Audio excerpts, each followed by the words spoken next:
Hey guys, what's up? My name is AFarCryAway, and today we're going to be talking about The Division 2. So, The Division 2 is coming to Epic Games Store instead of Steam, says The Verge. Eurogamer, The Division 2 won't be on Steam, but it will be on the Epic Games Store. The plot thickens. PC Gamer, The Division 2 will release on Epic Store, not Steam. Alright, so what's the deal with this? Well, Ubisoft and Epic have announced a semi-exclusive partnership for PC games releases. What does that mean for us? Well, I don't know yet. At least not for the future, but for right now with The Division 2, we know for certain that this game will be coming out March the 15th on these two platforms instead of Steam. Now, a lot of people are up in arms about this, but the more I've been thinking about it, the more I've realized it's really not that big of a deal. Now, I have 88 hours or so in the first Division, and I guess you could call me a fanboy because of that, but honestly, I'm not really like the biggest super fan of the Division because I don't have actual like hundreds of hours or anything in it. I just thought, I'd comment on this and see what your guys' perspectives are in the comments because this is a really interesting thing. So immediately my first reaction was, I bet they're not doing this on Steam because maybe they don't want to release it on there and have a bunch of bad reviews on it, just like the first game. If you look at the first game, even till this day it has like mixed reviews on Steam, and I don't think they want a big old mixed reviews or badly rated thing next to their name. I mean, if you think about it, that probably stops people from buying their games. But then I thought about it some more and I was like, no, that can't be it. There has to be some money involved here, and for them to just cut themselves out of a huge portion of PC gamers seeing their game on the store page, it just seems kind of like a waste. So my theory here is that Epic has a big old chunk of change set aside for Ubisoft for this semi-exclusivity deal, and for how long this will last, we really don't know. It could be a permanent deal, it could be like just this game, it could be this game up until a certain time, and then it'll go on Steam. We really don't know the details yet. Well, other than some of their future PC releases are going to come to the Epic Games Store. Now, the next thing I started to get a little bit worried about was the fact that since it's not on Steam, then how is the refund policy going to work out? What's so great about Steam is if you play the game and you realize it doesn't run well, or it's not what you were expecting, or you get like extreme motion sickness that causes you to throw up all over your living room while playing it. Like, if you have any of those issues or anything at all, as long as you've played the game underneath 2 hours, and I believe it's within 2 weeks of the purchase, you can get a full refund on your game.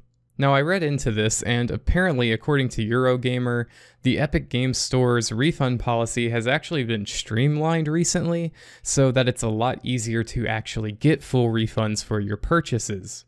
Now, according to the Epic Games Store's FAQ page, it does state that the full refund will be offered for any request made within 14 days of purchase. So, full refunds within 2 weeks, and that's not a bad deal, and it actually doesn't even seem to have a limit on the playtime. So, in a way, it's actually better than the Steam refund policy, although it might be a little bit more tricky to figure out how to get into the website to actually do it, but once you get there, it seems like it's a better deal than Steam. So, we don't have to worry about the refunds being an issue, at least not for the first 2 weeks of playing the game, which is a pretty good sample size of game to play to see if it's actually good or not. And yes, it does suck that it's not on Steam because it's one more thing you have to install if you get it on the Epic Games Store, but wait, actually, not really, because let's see, if you get it on Uplay, then you technically can skip that, and you would have had to play it through Uplay anyway as DRM.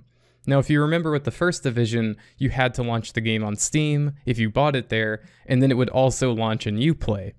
So either way you sliced it, you would still be playing the game through Uplay anyway. Now, this is technically speculation, as maybe the Epic Games Store has secured some sort of deal to where they don't need to do that, but I'm pretty sure they still will. That's how they can tie in their friends list and all of those built-in integrations with Uplay that Ubisoft has. So really the way I see this currently is that unless there's like de novo, the PC version of The Division 2 really seems pretty solid so far, especially now with the updated thing that they've put on their Twitter that I'll get into in a moment.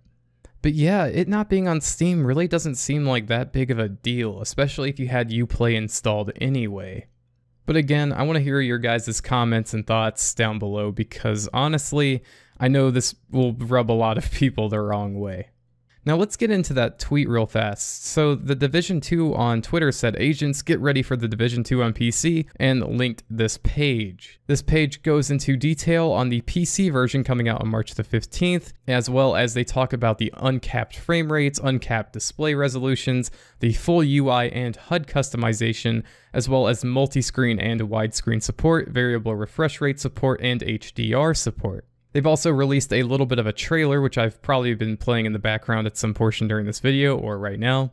And they've also released all of the system specs for the minimum recommended high and elite presets of the Division 2 on PC. So if you are interested in the Division 2 and you see that your system specs are looking good and you already have Uplay installed on your PC, there is nothing here to really be that upset about, at least in my opinion, unless I am missing something, in which case, please, for the love of God, tell me in the comments, because I would love to know, and I don't want to misinform people here. But yeah, just let me know in the comments if I missed anything. I'll try to pin it. Alright everyone, thank you so much for watching this video and for responding in the comments. Let me know what you guys think about this whole Division 2 thing and its accessibility via stores on the PC, which, god damn it, we have way too many launchers now. Anyhow, thank you guys for watching the video. I do appreciate it very much. Hit the like button, hit the subscribe button, do all those things with the bell that you like to do, and I'll see you next time. Far Cry, signing out.